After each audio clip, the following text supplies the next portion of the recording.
saya-saya mo, pare. Sige, kalat nyo na to. Sa Quiapo, firing nyo na. Eh, may kausap na ako sa sa Mandaluyong. Dami ako na.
Nay, namimiss ko na po kayo ni tatay.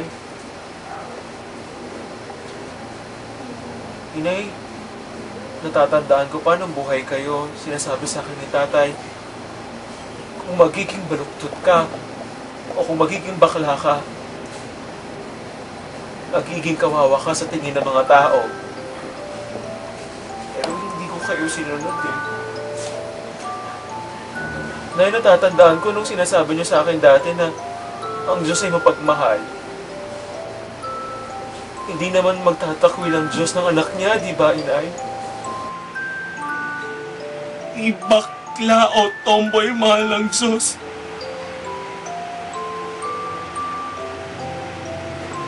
Pero bakit ganon, Inay? Nahihirapan na po ako.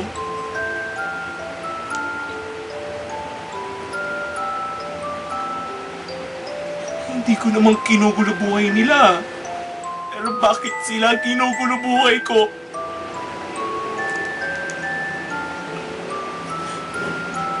Inay, gusto ko lang maging masaya.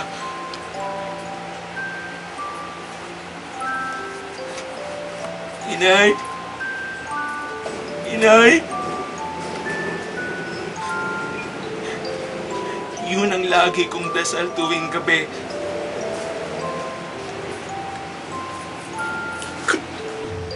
Tulungan niyo po ako, Inay.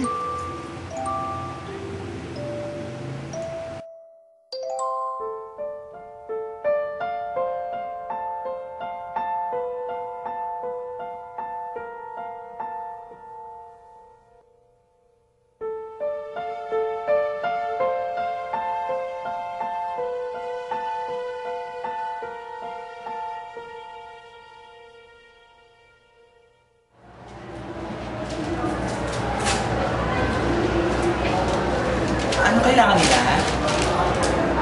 Ganyan talaga ang lipunang ito. Oppress talaga para sa atin.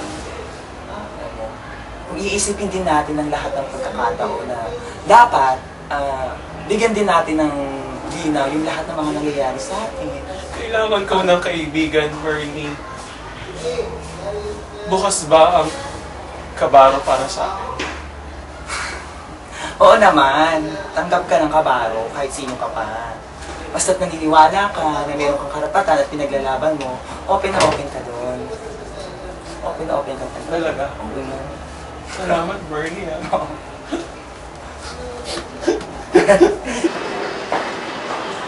Sorry talaga, Mika. Sige.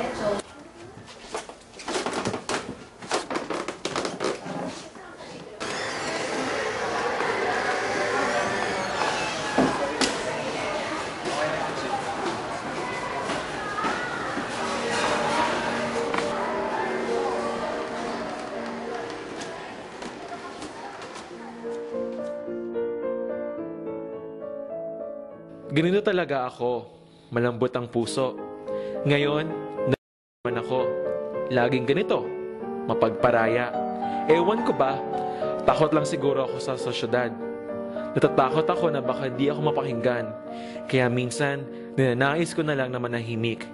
May boses ako, may malakas na boses, pero sa likod nito ay mahina ako.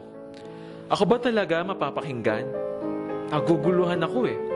Magsasalita ba ako sa kabila ng mapanupil na lipunan? O tahimik na lang?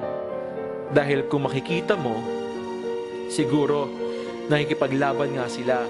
Pero hanggang doon lang. Walang gaya ko na napapakinggan sa lipunan. Kung mayroon man, sino-sino.